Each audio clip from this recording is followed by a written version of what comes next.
Jeg hedder Dennis Duvallen og er partner i Skødecentret. Jeg vil i den her video vise dig, hvordan du beregner tinglysningsafgiften på et skøde. Tinglysningsafgiften på et skøde består af to elementer. Dels en fast afgift på 1660 kroner, og det er et beløb, man altid betaler, uanset hvor dyr eller billig en ejendom man køber. Det andet element er den variable afgift, som er 0,6% af enten købesummen eller den offentlige vurdering. Og det skal bemærkes, det er den højeste af de to værdier, man skal bruge som beregningsgrundlag. På den måde er man sikker på at få flest penge i statskassen. Et eksempel på det er en ejendom, som man har købt for 1 million kroner. Ejendommen har en offentlig vurdering på 1,2 millioner.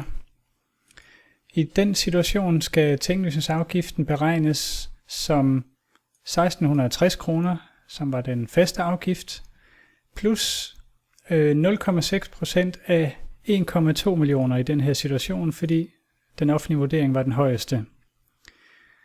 Og det vil sige, at i den her situation har man så en tinglysningsafgift på 8.860 kroner.